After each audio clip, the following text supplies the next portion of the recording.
విషయములో నైనా మళ్ళీ సంఘములో నియమింపబడుతున్నటువంటి పెద్దల విషయములో నీ పక్షాన నిలవబడి నీ యొక్క అమూల్యమైన నీ వాక్యమును బోధించిన ఉండగా నాకు కావలసినటువంటి జ్ఞానమును నేను మరి చక్కగా దయచేయమని వివరణాత్మకంగా బోధించుటకు సహాయం చేయమని కోరుకుంటూ వినుచున్నటువంటి నీ పిల్లలకు వినగలిగిన చెవులు గ్రహించగల మనసు దయచేయగలరని కోరుకుంటూ యేసుక్రీస్తు వారి నామములో ప్రార్థన అడిగి వేడుకుంటున్నాము తండ్రి. ఆమేన్. మంచిదండి. ప్రియమైనటువంటి దేవుని వారులారా, మీకు చెప్పబడుతున్నటువంటి అంశము నీకు మాత్రమే కాదు కానీ మన గ్రామములో ఎంతమంది అయితే దేవుని వాక్యాన్ని వినటానికి ఆసక్తి కలిగి ఉన్నారో అలాగనే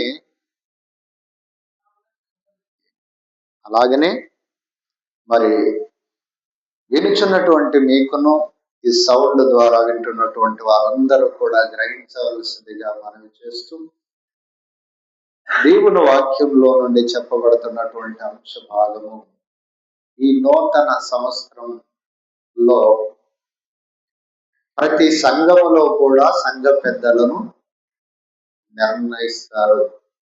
ఈ నూతన సంవత్సరంలో సంఘ పెద్దలు మార్పు చెందుతారు. ప్రతి సంఘములో కూడా జరుగుతున్నటువంటి మార్పుగా మనం గమనించాలి ప్రియులారా. అయితే సంఘ పెద్దలైనటువంటి వారిని మరి సంఘం మీద పెద్దలుగాను నాయకులుగాను నియమిస్తున్నటువంటి ఈ పెద్దల గురించి సంఘం మీద నాయకులుగాను పెద్దలుగాను నియమిస్తున్నటువంటి సంఘ పెద్దలను గురించి మనము దేవుడు వాక్యములో ఆలోచన చేయగలిగితే ప్రేమైనటువంటి వాళ్ళరా, మరి చెప్పబడుతున్నటువంటి అంశమును సంఘ పెద్దలు ఎలాంటి వారై ఉండవలెను, సంఘ పెద్దలను సంఘం మీద నియమిస్తున్నప్పుడు సంఘ పెద్దలైనటువంటి వారు ఎలాంటి వారై ఉండవలెను అని మనము దేవుని వాక్యానుసారంగా ఆలోచన చేయగలిగితే ప్రేమైనటువంటి వాళ్ళారా, మరి ఎంతో భక్తి శ్రద్ధలతో పెట్టవలసినటువంటి వారిగా ఉంటున్నాం కనుక చూద్దాం ఒకసారి దేవుని వాక్యం. ఎలాంటి వారుగా ఉండాలి సంఘ పెద్దలు, సంఘం మీద నియమింపబడుతున్నటువంటి వారు లేక పెట్టబడుతున్నటువంటి వారు ఎలాంటి వారై ఉండాలి అని మనం ఆలోచన చేయగలిగితే ప్రేమైనటువంటి వారులారా, ఈరోజు సంఘ పెద్దలను సంఘం మీద నియమిస్తున్నటువంటి పెద్దలకు చాలా అర్హతలు సాధించినటువంటి వారిగా ఉండాలి. చాలా అర్హతలు ఉండాలి దేవుని సంఘం మీద నియమింపబడుతున్న పెద్దలకు. ఈరోజు సంఘాలలో అలాంటి అర్హతల్ని ఎవరు చూడటం లేదు. దేవుడు చెప్పిన అర్హతలను సమాజములో మెజారిటీగా సంఘాలలో అర్హతల్ని చూడరు. దేవుడు చెప్పిన అర్హతలు మనుషులు మానవ సంబంధమైన జ్ఞానముతో మానవుని యొక్క జ్ఞానయుక్తమైన అర్హతల్ని చూస్తున్నారే కానీ దేవుడు చెప్పినటువంటి అర్హతలను ప్రకారంగా పెద్దల్ని సంఘం మీద నియమించాలి అన్నటువంటి విధంగా ఎవరు కూడా మరి చూడటం లేదు. కనుక ఈ సంఘ పెద్దలకు, సంఘం మీద నియమింపబడుతున్నటువంటి పెద్దలకు ఎందుకు అర్హతలు ఉండాలి మన ప్రశ్న. ఎందుకు దేవుడు కొన్ని అర్హతలను నియమించాడు అని మనం ఆలోచన చేయగలిగితే, సంఘము దేవుడు తన స్వరక్తం ఇచ్చి సంపాదించుకునేది సంఘం. సంఘాన్ని ఎలా సంపాదించుకున్నాడు దేవుడు? తన స్వరక్తం ఇచ్చి, తన రక్తాన్ని కాల్చి. ఎఫెసీయులకు రాసినటువంటి పత్రిక 5లో అంటాడు, క్రీస్తు సంఘమును ప్రేమించి అది కలంకమైనను ముడతైనను మరి అట్టిదేదియో లేక పరిశుద్ధమైనదిగా నిర్దోషమైనదిగా తన ఎదుట దానిని నిలువబెట్టుకోవడానికి తాను రక్తాన్ని కాల్చాడు, తను బలైపోయాడు పవిత్రంగా సంఘాన్ని చేసుకోవటానికి. తను బలైపోయాడు పవిత్రులైన వారిని సమకూర్చి సంఘంగా కట్టుకోవడానికి.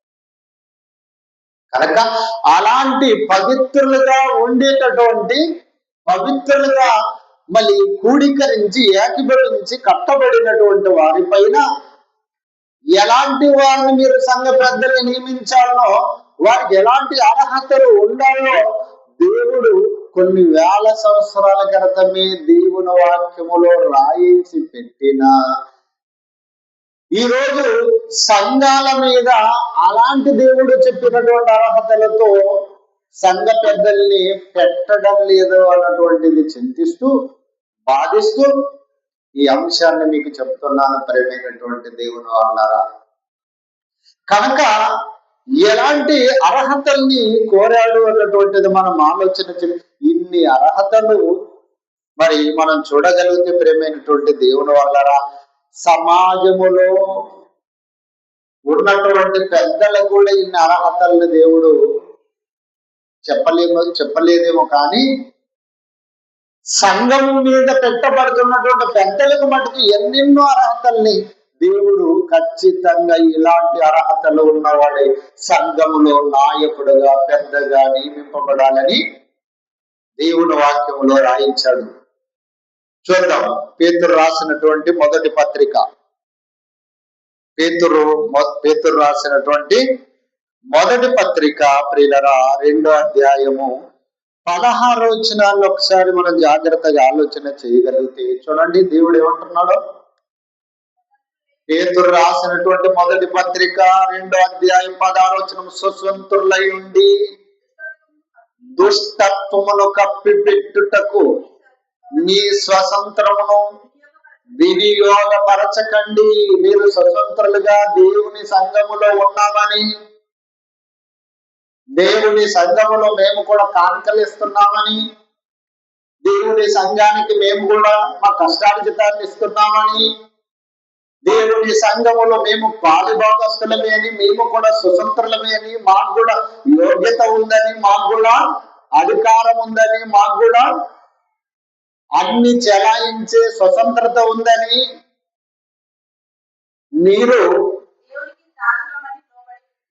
మీరు స్వతంత్రులై ఉండి దుష్టత్వమును కప్పిపెట్టుకొని, లోపల దుష్టత్వాన్ని కప్పిపెట్టుటకు మీ స్వాతంత్రమును వినియోగించుకోండి. మీ స్వతంత్రాన్ని, దుష్టత్వాన్ని కప్పిపెట్టి మీకున్న స్వతంత్రాన్ని, మాకు కూడా అధికారం ఉంది, మేము కూడా సంఘస్థులమే, మేము కూడా ప్రతి ఆదివారం ప్రతి కానుకలు ఇస్తున్నాం, ప్రతి దశభాగాలు ఇస్తున్నాం అని చెప్పి ప్రేమైనటువంటి వాళ్ళారా, మళ్ళీ దుష్టత్వమును కప్పిపెట్టుటకు నీ స్వాతంత్రమును వినియోగపరచక, కప్పిపెట్టి పైన భక్తులుగా నటించక, దేవునికి దాసులమని లోబడి ఉండి. మేము దేవునికి దాసులము, దేవుని సేవ ఇది. సంఘ పెద్దలు చేసేటటువంటి సేవ ఏంటంట? దేవుని సేవ. దేవుని సేవలోకి, దేవునికి నేను సేవ చేయటానికి వెళుతున్నానటువంటి మంచి భక్తితో, విశ్వాసముతో, నమ్మకముతో మీరు ఉండాలి తప్ప మాకు స్వాతంత్రం ఉందని దుష్టత్వమును కప్పిపెట్టుకొని ఎవరిని పడితే వాడిని సంఘ పెద్దల మీద నియమించి, ఎలాంటి వాడినైనా సంఘం మీద నాయకునిగా నియమిస్తే వాడు ఏం చేస్తాడో తెలుసా? భయంకరమైనటువంటి వారిగా వాడు మారుతాడు, సంఘాన్ని కూడా మార్చేసే ప్రమాదం ఉంది ప్రియమైనటువంటి వాళ్ళ. కనుక వాడు మారిపోయి సంఘాన్ని కూడా మార్చే ప్రమాదం ఉంది. అందుకే మరి స్వాతంత్రం ఉందని సంఘంలో నేను కూడా స్వతంత్రుడినే చెప్పాను కదా, నేను కూడా స్వతంత్రుడిని, అన్నిట్లో నాకు వాగ్భాగం ఉంది, అన్నిట్లో నాకు అధికారం ఉంది, అన్నిట్లో నాకు స్వతంత్రం ఉంది అని చెప్పేవాడు పడితే వాడు ఈరోజు ఎలాంటి వారిగా నియమిస్తున్నారు? సంఘ పెద్దల్ని డబ్బులున్నోడు, వానికి ఎలాంటి దేవుడు చెప్పినటువంటి మరి మంచి ఆ ఆ విధానాలు వానిలో లేకపోయినా, మంచి మార్పు లేకపోయినా, దేవుడు చెప్పుకున్నటువంటి అర్హతలు లేకపోయినా డబ్బులు ఉండవని ఖజానాలుగా పెట్టడం. వాడు ఒకవేళ వాడుకొని తిన్నా మళ్ళీ డబ్బులు ఇది ఇవ్వటానికి వాని ఆస్తి ఉంది, వాని ఇల్లు ఉంది, వాని దగ్గర డబ్బు ఉంది కనుక వాడు కడతాడు అన్నటువంటి విధంగా ప్రేమైనటువంటి వాళ్ళరా, ఈరోజు సంఘాల మీద సెక్రటరీలని, ప్రెసిడెంట్లని, ట్రెజర్లని, ఈరోజు అనేక మందిని మార్పు లేని వారిని పెట్టుకుంటున్నారు మనుషులు. సంఘానికి కూడా స్వతంత్రం ఉందని, మేము డబ్బులు వేసి మేమే కట్టుకున్నాం గనక, మేమే దీని మీద అధికారం చేస్తున్నాం గనక ఈ సంఘము మాది, మేము చెప్పినట్టుగా నడచాలి, మేం చెప్పిందే వేదం, మేం చేసిందే వేదం అన్నట్టుగా ప్రేమైనటువంటి వాళ్ళరా, సంఘాన్ని పాడు చేసే పనులు ఈరోజు సంఘాలలో మెజారిటీ 99% సంఘాలు చేస్తున్న తప్పిది. సంఘాలు చేస్తున్నటువంటి తప్పిదే కనుక అందుకే అంటున్నాడు తిమోతికి రాసినటువంటి మొదటి పత్రిక, మరొక వచనాన్ని చూద్దాం ప్రియులరా.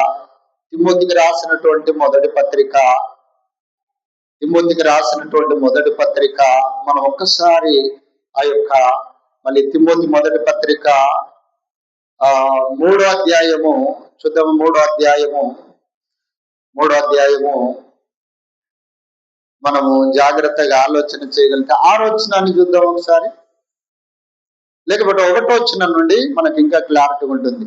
తిమోతికి రాసినటువంటి మొదటి పత్రిక 3వ అధ్యాయము 1వ వచనం నుంచి, ఎవడైనను అధ్యక్ష పదవిని ఆశించిన ఎడల అట్టివాడు దొడ్డ పనిని అపేక్షించుతున్నాడనే మాట నమ్మదగినది. ఎవడైతే నేను అధ్యక్షుడిగా ఉండాలి, నేను అధ్యక్షుడిగా ఉండాలి, నేను అధ్యక్షుడిగా ఉండాలి ఎవడైనా ఆశించిన ఎడల, అధ్యక్షుడగుటకు ఎవడైనాను ఆశించిన ఎడల, నేను కూడా సంఘం మీద పెద్దగా ఉండాలి అని ఎవడైనా ఆశించిన ఎడల వాడు దొడ్డ పనిని అపేక్షించుతున్నాడనే మాట నమ్మదగిన. చాలా పెద్ద పనిది.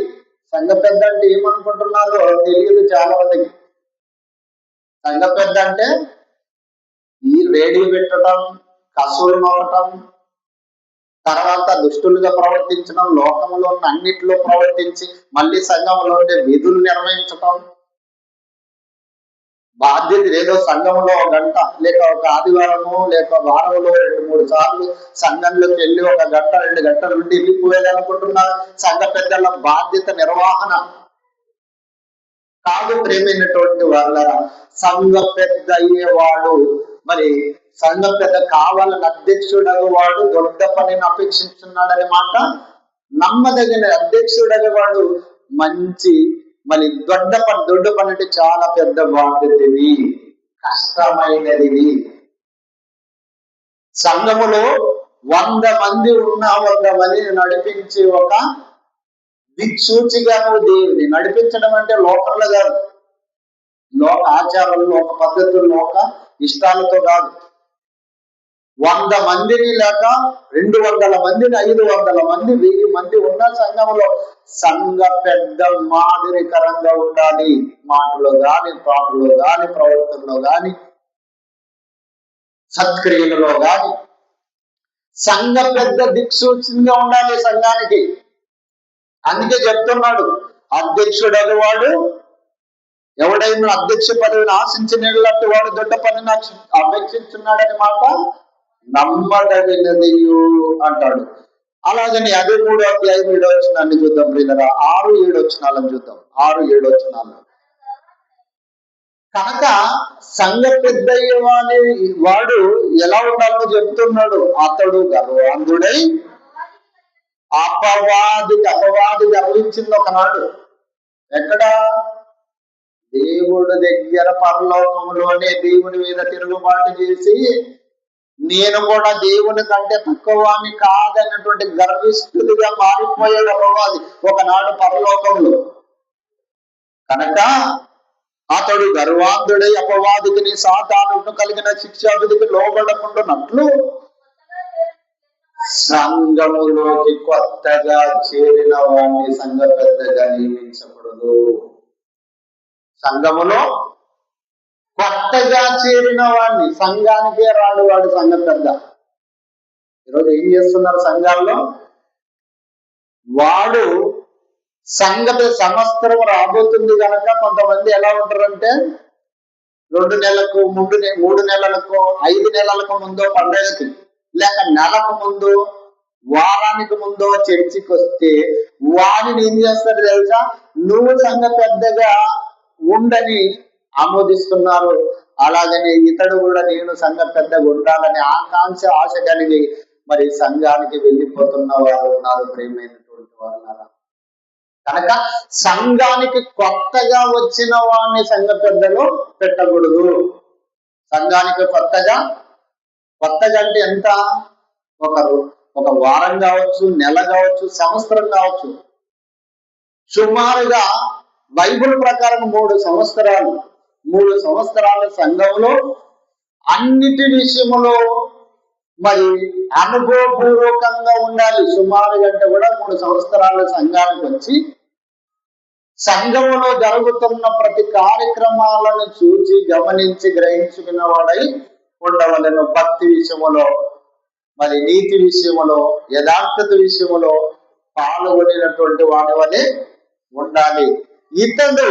ఇతన్ని మళ్ళీ ఈ సంఘం అంతా చూసి ఏం చేయాలి తెలిసే? ఈ 3-4 సంవత్సరాలు లేక 10 సంవత్సరాల నుంచి సంఘములో ఒక విశ్వాస జాబితాలో ఉన్న వారిలో కొందరిని భక్తులైనటువంటి వాళ్ళు, మంచి దేవుడు చెప్పినటువంటి అర్హతలు ఎవరుకున్నావో సంఘం అంతా కలిసి, సంఘంలో కొత్తగా వచ్చిన వాడిని నువ్వు సంఘానికి పెద్ద అయిపో అంటే వాడు ఏం చేస్తాడు? సంఘాన్ని ఇష్టం వచ్చినట్టుగా పాడు చేస్తాడు, సంఘాన్ని ఇష్టం వచ్చినట్టుగా చెల్లా చెదురు చేస్తాడు, సంఘాన్ని భయంకరమైనటువంటి మరి విచ్ఛిన్నం చేస్తారు. సంఘ పెద్దల్ని కొత్తగా వచ్చిన వాళ్ళ దేవుని వాక్య అనుభవం లేని వాళ్ళ, దేవుని గురించినటువంటి అనుభవం లేని వాళ్ళ సంఘం మీద రాజుగా నియమిస్తే అంతే కదా. దేశం మీద రాజుగా నియమింపబడాలంటే ఒక ఎన్నుకోబడ ఓట్ల ద్వారా ఎన్నుకుంటున్నటువంటి వాడిని మనం ఎన్నో ఆలోచన చేస్తాం. అతడు సరిగా పరిపాలించడా, సరిగా ప్రజలకు మేలు చేస్తాడా లేదా? ఇన్ని ఆలోచన చేస్తున్నప్పుడు ప్రేమైన వాళ్ళ ఒక ప్రెసిడెంట్ ని, ఒక వార్డ్ నంబర్ని ఎన్నుకోవాలండి. ఇన్ని అర్హతలు చూస్తూ ఉన్నప్పుడు, సంఘ పెద్దగా నియమిస్తున్నప్పుడు ఏ అర్హత వానికి అవసరం లేనట్టుగా ప్రేమైనటువంటి వాళ్ళ ఎన్నుకుంటున్నారు. అలా ఎన్నుకొని ఏం చేస్తున్నారు? సంఘ పెద్దలే ఇటు సంఘాల్లో ఉంటున్నారు, వెళ్ళి బ్రాండీ షాపులో మందు తాగే వారిగా ఉన్నారు. అర్థమవుతుందా? ఇటు సంఘంలో సేవ చేస్తున్నారు, తర్వాత బ్రాండీ షాపులో మందు తాగేవారిగా, బీడీలు తాగేవారిగా, సిగరెట్లు తాగేవారిగా, వ్యభిచారం చేసేవారిగా, దొంగతనం చేసేవారిగా, అబద్ధాలను చెప్పేవారిగా, మోసం చేసేవారిగా, అన్యాయాలు చేసేవారిగా వీళ్ళల్లా మారిపోయారంటే ప్రేమైనటువంటి వీళ్ళు ఇలా ఉన్నారంటే ఎవరిది తప్పంటే ఎవరైతే వీళ్ళు నియమిస్తున్నారో వారిదే తప్పు. దేవుడు నియమించలేదు వీళ్ళు. దేవుడు వాక్యానుసారంగా నియమింపబడిన వారు కాదు. కనుక దేవుడు వాక్యానుసారంగా ఎవరైతే ఉంటున్నారో ప్రియులరా, అలాంటి వారిని సంఘ పెద్దగా నియమించాలి తప్ప మనుషులు తనకు జ్ఞానయుక్తంగా ఒకవేళ నియమిస్తే సంఘము ఇతన్ని చూసి ఏమి కావాలో తెలుసా? ఇతన్ని చూసి ఏమవుతారంటే అన్ని జనుల మధ్య దూషింపబడుతుంది సంఘం. అందుకే ఇతన్ని చూసి సంఘ పెద్దల మధ్య దూషింపబడుతుంది. సంవత్సరము జీతగానిలా లేక ఒక పనివాణిగా ఉండేవాడు కాదు సంఘ పెద్ద. ఒక సంవత్సరం కాలం మాత్రమే పరిమితి పెట్టుకొని తర్వాత సంవత్సరం అయిపోయిన తర్వాత మళ్ళీ లోకములో పడిపోయేవాడు కాదు సంఘ పెద్ద. సంఘ పెద్ద అంటే దేవుని వాక్యాన్ని నోటుకు 100% పాటించి బ్రతికేవాడు. తన జీవితాన్ని సైతము, తన కుటుంబాన్ని సైతము దేవుని వాక్యానుసారంగా సత్యశ్యామలంగా, ఆనందంగా, క్షేమంగా దేవుని వాక్యములో నడిపించుకొని బ్రతికేవాడు. తన జీవితాలను, తన కుటుంబాలు, వాళ్ళందరినీ కూడా రక్షించుకునేవాడే సంఘ పెద్ద. అంటే సంఘ పెద్ద అంటే సంవత్సరానికి ఒకరిని పెడుతున్నాడు, 2 ఏళ్లకు ఒకరిని పెడుతున్నారు, 3 ఏళ్లకు ఒకరిని పెడుతున్నారు, కానీ సంఘాల మీద ఇలా పెడుతున్న వాళ్ళను కూడా దేవుడు చెప్పిన అర్హతల ప్రకారంగా పెట్టడం లేదు. మానవుడు తనకున్న జ్ఞానయుక్తమైనటువంటి జ్ఞాన ప్రకారంగా పెడుతున్నాడు. అనేకమైన పరిస్థితులకు దారితీస్తున్నాయి. సంఘాలలో మార్పు చెందే ఒక క్షేమాభివృద్ధి చెందించే విధంగా సంఘాలలో పనిచేయాలి తప్ప ఆత్మల రక్షణ విషయంలో ఇల్లు కట్టడం, చర్చిలు కట్టడం వీటి విషయంలో కాదు. ఇవి అన్ని జనులు కూడా కట్టిస్తారు. ఇవి కట్టడం పెద్ద సంగతి కాదు. అర్థమైతే ఇవి కట్టి కొంతమంది డబ్బు ఇచ్చి కూడా చర్చిలు కట్టించిన అన్ని జనుల్లో ఉన్న కొందరు ఉన్నారు. మా పేరు పెట్టుకోండి, మీ సంఘం పేరే పెట్టుకోండి. కనుక ఏదో ఇవి చేయటం కాదు సంఘ పెద్దలంటే. సంఘ పెద్దలంటే ఆత్మల్ని కట్టేవారు, ఆత్మలను సరైనటువంటి మార్గంలో నడిపించేవారు, ఈక్వల్ సేవకునితో ఈక్వల్ అర్హత కలిగిన వారు. అర్థమైతే సేవకుని స్థానంలో ఉన్నవారు పెద్దలంటే. సేవకుడు ఒక్కడి గారు, సేవకులు వీళ్ళందరూ సేవకులే పెద్దలు. ఏ విషయంలో?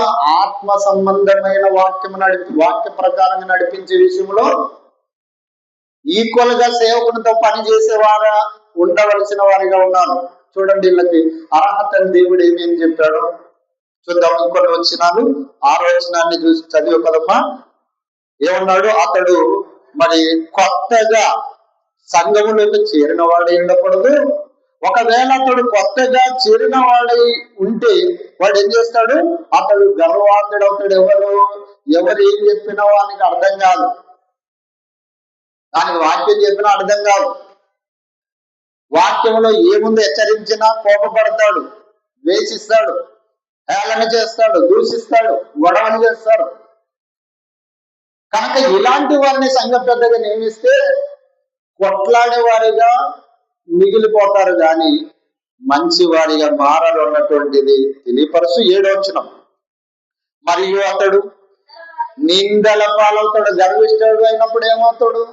అపవాదికి కుయుక్తి చేత అపవాది వినక్లనాలను కలిగి, అపవాది ఆలోచనలను కలిగి సంఘంలో నడుచుకుంటే మరియు అతడు నిందల పాలవుతాడు. వీడి సంఘ పెద్దనే గాని సంఘ పెద్దకి వీడిని ఎవడు పెట్టారు అనే పరిస్థితి లోకంలో సంఘానికి వెలుపల ఉన్న వాళ్ళు అనుకునే పరిస్థితి ఉంది. ప్రియులరా, వీడు అసలు సంఘ పెద్దన, వీళ్ళకి సంఘానికి సిగ్గు లేదు, వీనికి సిగ్గు లేదు.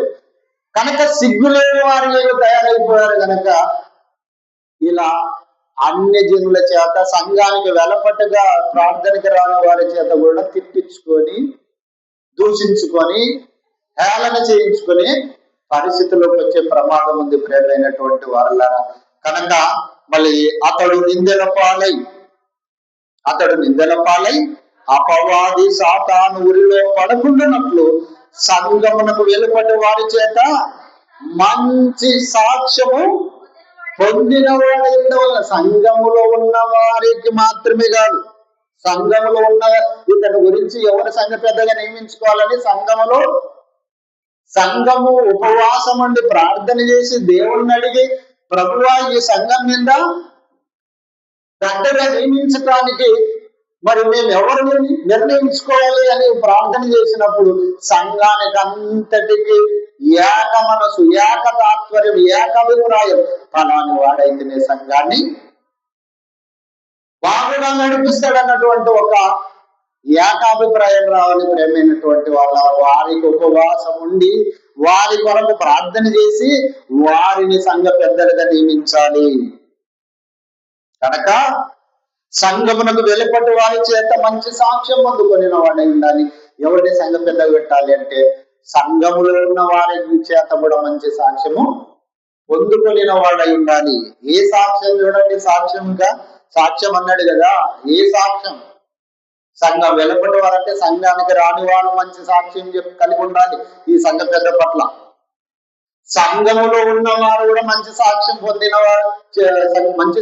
పొందిన వాడే ఉండాలి సంఘంలో కూడా ఇతడు అని చెబుతూ అదే తిమోతికి రాసినటువంటి మొదటి పత్రిక 3:2 చదువుకుందాం. 2వ వచనం నుండి చదివితే ఏ సాక్ష్యమో చెప్తున్నాడు. ఏ సాక్ష్యము? 2వ వచనం. అధ్యక్షుడు అగువాడు సాక్ష్యం ఏముండాలి? అతని మీద నిందలు ఉండకూడదు. ఏ నిందలు? వీడు తాగుబోతని కానీ, తిరుగుబోతని కానీ, వ్యభిచారి అని కానీ, నరాంతకుడని కానీ, తగాదలు పెట్టేవాడు కానీ, తర్వాత పండగలు చెప్పేవాడు కాదని, మంచి వినయుడని, సోముడని, భక్తుడని, యథార్థవంతుడని, నీతివంతుడని నీ మీద ఏముండాలి? నీ మీద ఏముండాలి? అధ్యక్షుడు అగువాడు నిందారహితుడు, నిందలే ఉండకూడదు అతడి మీద. నిందే ఉండకుండా ఉన్నవాడైతేనే ప్రేమైనటువంటి వాళ్ళ సంఘంలో అందరినీ మాట్లాడతారు. నీ మీద నిందలు ఉండి నువ్వు సంఘం మీద నాయకుడుగా హెచ్చించబడినప్పుడు, పెద్దగా నువ్వు నిర్ణయించబడినప్పుడు నీ మీద నిందలే ఉంటాయి. ఈ నిందలు ఇంక ఎక్కువ చేసుకునే వారిగా మారిపోతారు కొంతమంది. కనుక అధ్యక్షుడు వాడు నిందారహితుడును, తర్వాత ఏమన్నాడు, ఏకపతి పురుషుడు, ఒకే భార్యతోనూ సంసారం చేసిన వాడే ఉండాలంటే సంఘ పెద్ద నియమించిన వాడు. ఒకే భార్యతోనే సంసారం చేసిన వాడే ఉండాలి. ఇద్దరు భార్యలు, ముగ్గురు భార్యలు ఉన్నవాళ్ళు కూడా సంఘ పెద్దలుగా పెడుతున్నారు సంఘాల్లో. అంటే ఇద్దరు భార్యలు ఉన్న వాళ్ళని కూడా సంఘ పెద్ద మీద నియమిస్తాడు. వీడికే రూల్స్ తెలియదు, వీడేం రూల్ చేస్తాడు చెప్పుగా. అర్థమవుతుందా? కనుక ఇలా సంఘ పెద్దలయ్యే వారికి ఉన్నటువంటి అర్హతను ఏ మాత్రం చూడకుండా ఇష్టం వచ్చినట్టుగా పెడుతున్నారు సంఘాల మీద. కనుక అధ్యక్షుడు వాడు నిందారహితుడును, ఏకపతి పురుషుడును, అంటే భార్య ఒకదానితోనే తన జీవితం అంతా ఒకే భార్యతోనే. అంటే భార్య దేవుని ఇష్ట ప్రకారంగా ప్రతి వానికి సొంత భార్య, యొక్క భార్యలు ఉండాలి. ప్రతి స్త్రీకి సొంత భర్త ఉండాలి. ఇరువురు ఒకరి ధర్మంలో ఒకరు అనుసరించి వారు వారి కుటుంబాన్ని సత్యసేవలంగా ఆత్మీయంగా నడిపించుకుంటున్న కుటుంబానికి చెందిన వాడే ఉండాలి సంఘ పెద్ద. కనుక ఏం చెప్తున్నాడు? అతడు ఏకపతి పురుషుడును, మితానుభావుడును. మితముగా ఉండాలి, అన్ని విషయములు మితముగా ఉండాలి. నోటి మాటలు బూతులు మాట్లాడేవాడిగా, దూషణ చేసేవాడిగా, చెబితే వినని వాడిగా, ఎదురు తిరిగేవాడిగా ఉండకూడదు. అందుకే అతడు ఏకపతి పురుషుడును, మితానుభావుడును, స్వస్థ బుద్ధి గలవాడును. ఎవరన్నా ఏమంటే కూడా క్షమించేవాడు. మితానుభావుడు అంటే ఎవరేమన్నా కూడా క్షమించేవాడు. దేవుడు చూసుకుంటానులే, దేవుని పని నేను చేస్తున్నాను, దేవుని కార్యక్రమాల ప్రకారం నడిపించాలి అనే భారము, బాధ్యత, ఆశయం కలిగిన వాడై ఉండాలి. మిత్తముగా ఉండాలి. తర్వాత స్వస్థ బుద్ధి గలవాడై ఉండాలి. స్వస్థ బుద్ధి. ఈరోజు సంఘాల్లో ఏమన్నా ఉన్నారు తెలుసా? గోత్రకర్తలుగా, వర్గాలుగా సంఘాల మీద నియమిస్తే వీడు బయట వర్గముతో పెట్టరేగిపోయి సంఘములో కూడా వర్గాలని విభజిస్తాడు. వీడు గోత్రకర్తలుగా ఉన్నటువంటి వీడు సంఘంలోకి వెళ్ళి వారి గోత్రానికి సంబంధించిన వర్గాన్ని వీడు ప్రోత్సహిస్తుంటాడు. కనుక ప్రేమైనటువంటి దేవుడు వాళ్ళరా, మరి స్వస్థ బుద్ధి గలవాడను, నావాడైనా వేరేవాడైనా, నా రక్త సంబంధైనా వేరేవాడైనా, కానీ సంఘములోకి వచ్చిన మనమందరం ఒకే కుటుంబం. అది దేవుని కుటుంబం, దేవుని పిల్లలు మనందరం ఒక్కటే. ఎవరు చెడిపోయినా నేను చెడిపోయినట్టే, ఎవరు పాడైపోయినా నేను పాడైపోయినట్టు అన్నటువంటి విధంగా సంఘాన్ని నడిపించే పెద్దగా ఉండాలి తప్ప వాళ్ళు చెడిపోయాడంటే నవ్వడం, కిల్ల నవ్వడం, సంతోషించడం, ఇతరులకు హేళనగా చెప్పడం, ఇలా ఎవడైతే ఉంటున్నాడో ప్రేమైనటువంటి వాడు సంఘ పెద్దనే కానీ వాడు ఒక పెట్టారే కానీ వానికి ఎలాంటి లక్షణాలు లేని ఒక పరమ నీచ నికృష్టుడైన వాడు. కనుక ప్రేమైనటువంటి వాళ్ళరా, ఇక్కడ దేవుడు చెప్పిన అర్హతలు మరి నిందలు లేని వాడై ఉండాలి సంఘ పెద్దగా నిర్ణయించబడుతున్నవాడు. తర్వాత ఏకాపతి పురుషుడు, భార్య ఉన్నవాడిని పెళ్లి కాని వాడిని కూడా సంఘ పెద్దల మీద పెడుతున్నారు కొన్ని గ్రామాల్లో. తర్వాత మనం మితానుభావుడును, స్వస్థ బుద్ధి గలవాడును, మర్యాదస్తుడును. మర్యాద కలిగి ఉండాలి. మర్యాద లేని వాడిని కూడా సంఘ పెద్ద మీద నియమిస్తాడు. వారికి మర్యాద ఉండదు, అందరినీ ఏలన చేస్తుంటాడు. ఒక సంఘ పెద్ద చెప్పాడంట, ఒక సంఘ పెద్ద ఏమంటున్నాడంటే, సంఘం పెద్ద నేను చెప్పిందే జరగాలి, నేను చెప్పిన దానికి విరుద్ధంగా ఎవడైనా చేస్తే నేను ఓర్చనన్నట్టుగా మారిపోయాడు ప్రేమైన వర్లరా కొందరు ఏదో నేను ఈ ప్రపంచానికి ఒక నాయకుడు అన్నంత ఫీలింగ్ లో, అర్థమవుతుందా? ఒక మాటలు చెప్పాలంటే ఎదటి మనిషి మేలు చూడనటువంటి విధంగా ఉండే వీళ్ళు మరి స్వస్థ బుద్ధి గలవాడ, పక్షపాతం గలవాడిగా ఉంటున్నారు. ఎదటి మనిషిని సంతోషాన్ని జీర్ణించుకోలేని వీడు అసలు ఈయనకి సంఘ పెద్ద అనడానికి ఏ యోగ్యత ఉందో చెప్పండి. కనుక ప్రియమైనటువంటి దేవుని వల్లరా చాలా మంది ఇతరులను దూషించడం, హేళన చేయటం, తప్పుగా సమాచారాన్ని ప్రజలలో సమాచారాన్ని వ్యాప్తి చెందించడం చూసారా. కనుక వీటన్నిటిని చేసేవి వీళ్ళు సంఘ పెద్దలు అనుకుంటున్న వాళ్ళు మూర్ఖులు ఫస్ట్.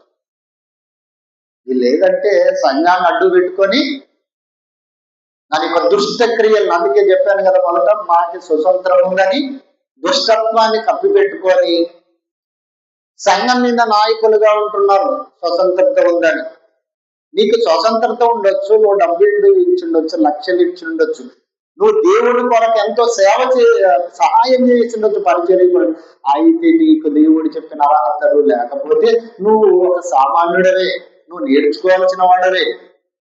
కానీ నిన్ను నీవు సంఘం మీద హెచ్చించు అన్నాడు. కొరాహ సంబంధులు మోషే అహరోనులకు విరుద్ధంగా ఏర్పడి దేవుని సంఘం మీద తను తానే హెచ్చించుకున్నాడు. అలా హెచ్చించుకున్నప్పుడు ఏమన్నాడు తెలుసా మోషే అహరోనులు? దేవా, మీరేనా ఇంకా సేవకులు, మీరు చెప్పింది వినాలా? మేము కూడా సేవకులం అవుతాం, మేము కూడా పెద్దలమే, మేము కూడా మీ కన్నా ఇంట్లో తక్కువ వారం కాదన్నట్లుగా ప్రేమైనటువంటి వాళ్ళు ఎప్పుడైతే కొరాహు సంబంధులు, కొరాహు, దాతాము, అభిరాము వీళ్ళందరూ కూడా సుమారుగా కొన్ని వందల మందిని పోగు చేసుకొని దేవుని సంఘములో విభజన తెచ్చారు. విభజన ఈరోజు కూడా అన్ని చోట్ల విభజనే, అంత విభజన చేతనే కొట్లాడుతుంటారు ఈ సంఘంలో.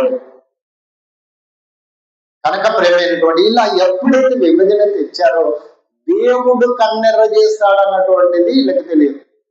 కొరాహు, దాతాను, అభిరాములను ఏం చేశాడు తెలుసా? మోషే అహరోనులను మీ పరిశుద్ధ జనమునంతా తీసుకొని వెళ్ళిపోండి, ఆ పాళ్ళెము చుట్టూ వాళ్ళు పరిచయం చేస్తా ఉంటున్నారు కదా అని చెప్పి భూమిని నెరవేడిచి భూకంపాన్ని తెప్పించి కొరాహు సంబంధులందరినీ కూడా భూమిలో భూకంపం ద్వారా కప్పేశాడు. ప్రేమైన వాళ్ళ దేవుని నియమానికి, దేవుని న్యాయ శాస్త్రానికి, దేవుని న్యాయ ప్రకారంగా ఎవడైతే అడ్డగించాలని ప్రయత్నిస్తున్నాడో వాడందరూ బ్రతకడు, ఖచ్చితంగా చచ్చిపోతారు. ఖచ్చితంగా చచ్చిపోతారు.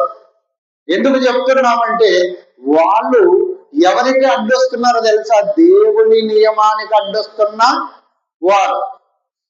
అందుకే మునికోరలకు ఎదురుతన్నట నీకు మంచిది కాదన్నాడు. మునికోరలు అంటే ఒక జగ్గకు కొన్ని ముళ్ళు గుడవ దగ్గర ఉంటాయి, దానికి నువ్వు కంటే నీ కాళ్ళు నువ్వు పోతావు తప్ప అయిపోవు, నువ్వు పోతావు తప్ప అయిపోవు. కనుక ప్రేమైనటువంటి దేవుని వల్లరా దేవుడు చెప్పినటువంటి ప్రకారంగా సంఘ పెద్ద అయినటువంటి వాడు ఎలా ఉండాలి? మర్యాదస్తుడును, అతిథి ప్రియుడును. సంఘములో అతిథి ప్రియుడును, అందరినీ ప్రేమించేవాడుగా ఉండాలి. అతిథి, సంఘానికి వస్తున్న ప్రతి వారు అతిథులు, సంఘంలోకి చేర్చుకునేవాడిగా ఉండాలి. సంఘంలో మంచి వాక్య ప్రకారంగా ఆతిథ్యం ఇచ్చేవాడిగా ఉండాలి, ఆతిథిగా ఉండాలి అని చెబుతూ తర్వాత ఏమన్నాడు? అతిథి ప్రియుడును.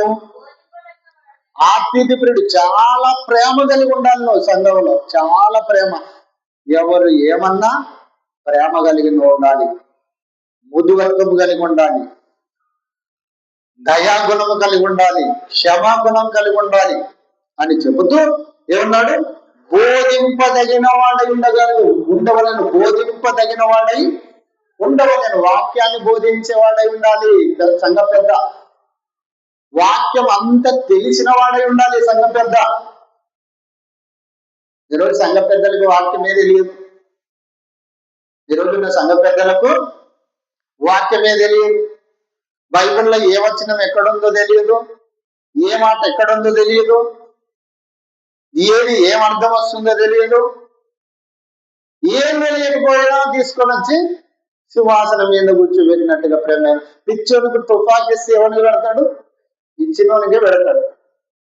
అలాగనే దేవుని సంఘం మీద నియమించినప్పుడు ఎవరైతే సంఘాలుగా నియమించి సంఘం మీద పెద్దలుగా నియమిస్తున్నారో దేవుడు చెప్పిన మంచి క్వాలిటీస్ మంచి అర్హతలను కాదని మనిషి తనకు అనుకున్నట్టు పెడుతున్నాడు కనుకనే ఇచ్చిన సంఘానికే ఆ తుపాకీ పెట్టేవాడిని కాదు. పిచ్చోనికి తుపాకీ ఎవరికి పెడతాడు? సంఘానికి ఎసురు పెడతాడు. అంటే చెల్లా చెదిరి చేస్తాడు అంటున్నాను నేను. ఏం చేస్తాడు? చెల్లా చెదిరి చేస్తాడు. కనుక ప్రేమైనటువంటి వాళ్ళ అలాంటి వారి బోధి